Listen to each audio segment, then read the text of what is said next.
I literally don't even know how to start this video.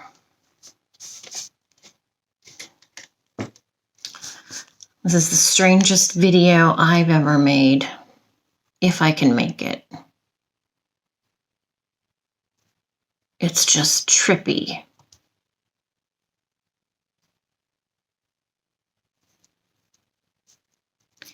It's weird to think that something so major could be forgotten. I mean, I've never forgotten the event, but I never processed what happened. I didn't work through it at all. My whole life has just been full of so much trauma. Trauma. I mean, it's been nonstop my entire life, and I am so tired of it. I'm so tired of it.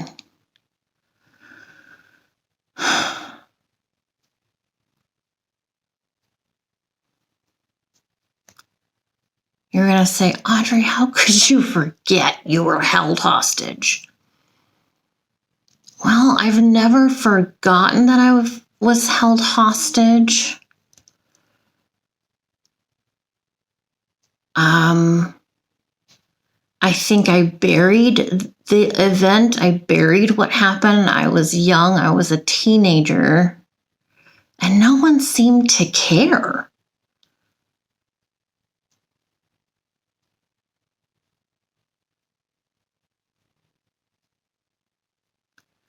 So I was probably, I'm trying to figure out what day it is, what year it was. I have a lot of memory loss from trauma. So there's a lot of holes in my story. Like, I don't remember everything, but I'm going to tell you what I do remember. And I think I'm kind of scared to talk about it because I'm scared more of the event is going to come to the surface. I don't know. This is unknown. I've never done. I kind of told my husband about the hostage situation.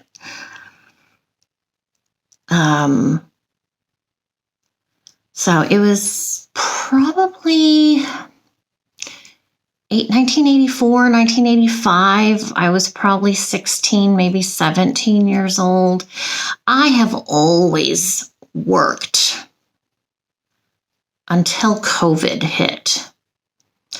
I always worked. Well, that's not true. I didn't work when Sarah and Ben were first born, but most of my life I've worked. And I remember even being as young as 8 years old, making crafts and selling them. And they were really cute. They were really cute little dough magnets, like they look like a bagel or a donut or stuff, different things, a loaf of bread.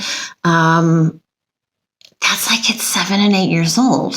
I've always had money, like, not depending on someone else for money at even that young of an age. I always worked. And in my early 20s, I had 3 jobs. I worked at a tech company full-time, and then at night I worked at an answering service, and then weekends I worked at my cousin's jewelry store. And that wasn't even like a thing. It was fine. I didn't care. It was fine. It was enjoyable, I guess. But I worked at an amusement park. And that's where this happened. I worked in the season pass office. And I was the lead of the group. So doing time cards and stuff like that for everybody. It had been a good day. It felt like the daytime was winding down. So there was the season pass office, but then connected to it, there was a little shop.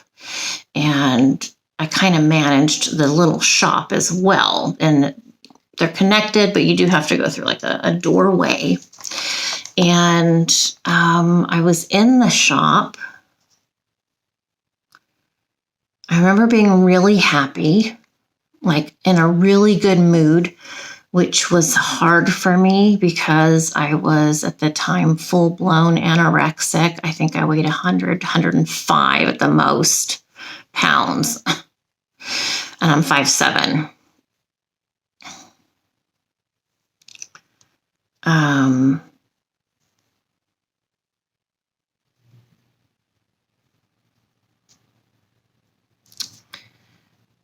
There were a lot of women for some reason in the shop. There were a couple of friends, a couple of young women who had babies, and they had strollers with them. And I remember, it's weird that I remember this, but I remember one mom, she had shorts on. I don't know why I remember that. And she had the stroller. Maybe I remember her because I was standing near her when the guy came in. And it's like, it all happened so fast. So in front of the store and in front of the season pass office, there were just like, not clear glass doors, but doors with, the middle of it was glass. You could see in and out.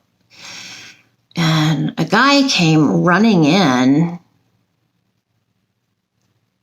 and it was already chaotic because there were so many people in the little shop.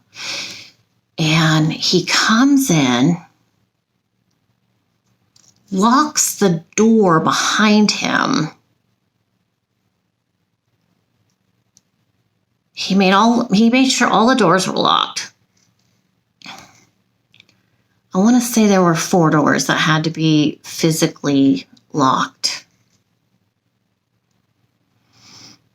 And we're like, what is this guy doing? At that point, nobody knew what was happening. And then he showed that he had something silver, bigger than this scissor, but similar, kind of holding it like this, but it was like bigger. And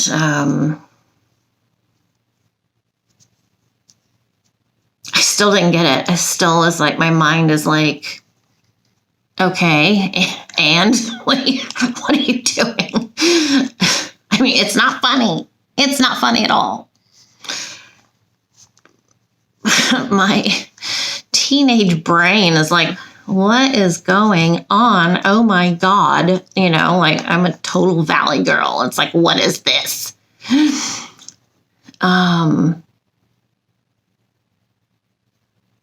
he was looking around to find somebody who worked there, not the customers. He wanted an employee, which was me. I was the only employee in that building.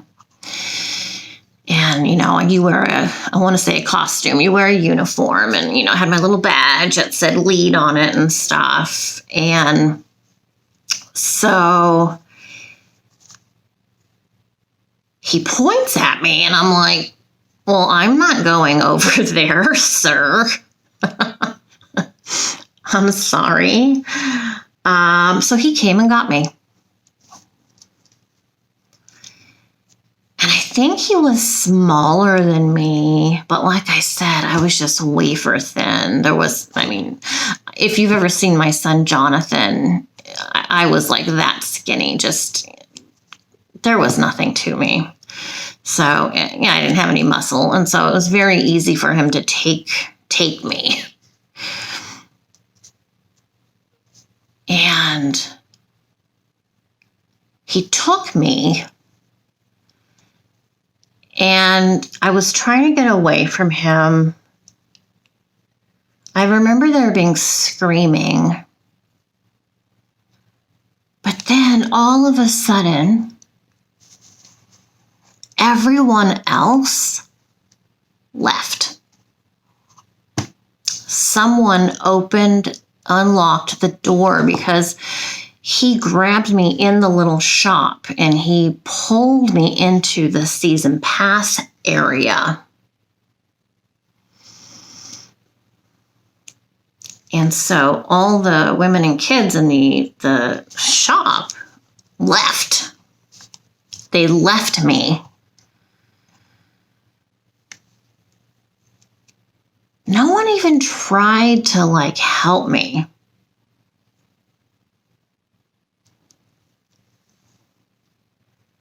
And I just remember, that feeling of something pointing in me. It wasn't hurting, but it was, I could feel the pressure. And I wasn't talking, I don't think, but he kept telling me to shut up. Don't pick up the phone. I don't think I said anything.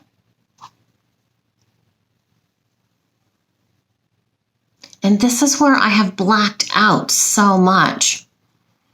I remember watching the sunset, it was starting to get dark. And I could hear the music that plays outside, there's just music that plays in the park. Around the park, and you can hear, just music, just ambiance music. And there was a restaurant close by. It was what they sell chicken, baked chicken and stuff. And I remember looking over outside at the restaurant, I don't know if I was trying to make eye contact with somebody, but it was a bit too far for anyone really to see me inside there. And then I remember it being pitch black. So the sun had gone down, and it's this guy wasn't even saying, he wasn't saying anything. Nobody, I thought surely somebody must be coming to help me. Where's security? There was security there. But, this is back in the 80s, and I don't know. I mean, security were just kids my age. And I have forgotten, I don't remember anything until fast forward. The guys, he just kept talking shut up, don't do anything, don't try and leave, kind of thing. And it's I don't remember. But what I do remember is all of a sudden him falling on the floor. And when he hit the floor, I could see what he was holding because I couldn't tell what he had in his hand the whole time. I assumed it was a knife. But it was, and I just remembered this part the other day. He was holding scissors. I remember it was black, black handles, finger holes, and then a silver blade. He dropped the scissors and he collapsed. And I ran to the phone and called for help. And they're where's the guy? What's happening now? I'm he's fallen down. I don't know. He's tripping. He's lost his mind or something. I don't know what's going on with him. But then he started holding his stomach. And it was pretty clear he had been attacked down in the stomach area with something somebody else had that made a incision. And I didn't notice it before because my back was up against his front. So he was behind me the whole time. So I couldn't even see his face. I didn't know anything. And they're like, ask him his name. Ask him what date it is. Ask him, start asking him all these questions. And I said, he's injured. I think he's losing blood. I didn't see much blood, but maybe it was internal bleeding or something.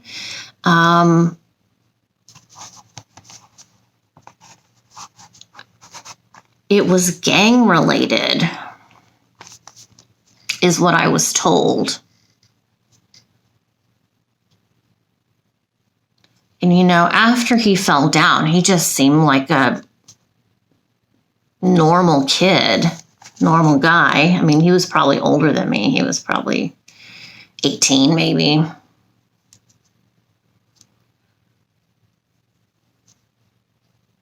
And I remember comforting him. And I just kept saying, you're going to be okay. You're going to be okay. You're going to be okay. Everything's fine. They're coming right now. The ambulance is coming. I told them you're injured and,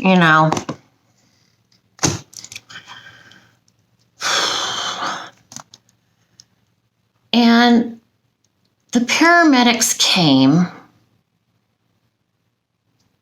They took him, they got, started doing everything they needed to do. No one ever asked me that I remember. I don't remember anyone asking me anything official. I don't even remember doing like a police report. I'm sure I must have. I don't remember. Maybe it'll come to me because I'm talking about it now. But I remember going home that night. This was way before cell phones. So I remember getting home and I remember walking into my house and I'm like, oh my God, this guy like attacked me. I was telling my mom and I said, I think, he was going to hurt me if he didn't get what he wanted. Well, what he wanted was safety. He was hiding from some people, not police. He was hiding from some other people.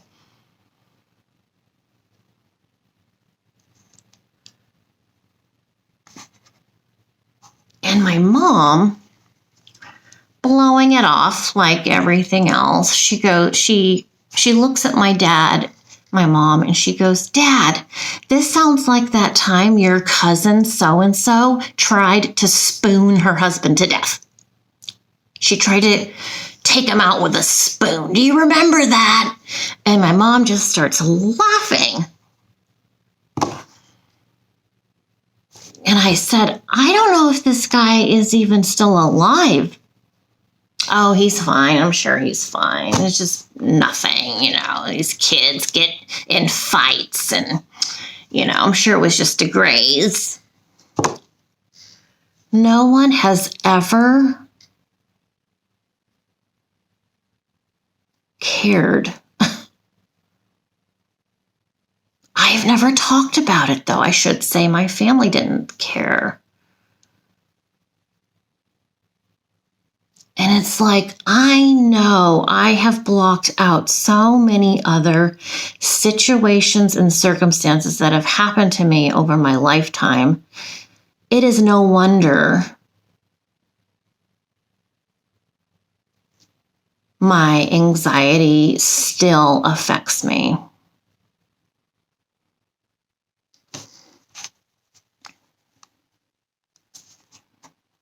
I haven't even told my psychiatrist about this. But I have PTSD. I do have PTSD. I know that. This isn't the only time I've been in a situation. I mean, when I think about it, I know I have been protected. I know that with no doubt that the universe, God, has protected me. I know that with all certainty. I acknowledge it.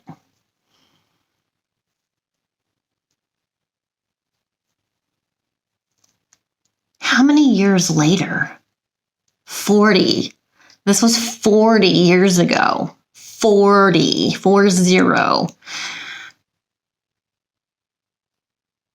So 40 years later, it's come to the surface and is ready to be dealt with.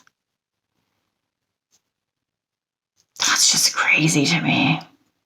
And I'm so tired. I'm so tired in life. You know, life is hard.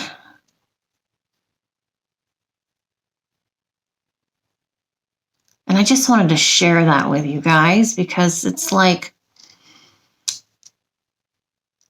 I always say, you know, when I was younger, I thought I'd get to a certain age and everything would just be easy. And that's not the case at all. And now I know. Now I know there is no set number. I don't think there is a number. I think life will be a learning experience till the end. And I am still at 56 learning how to cope with, deal, and manage these things. So I don't even know how to end this video. I hope no one ever has to go through anything terrifying like that. I have more stories, you guys.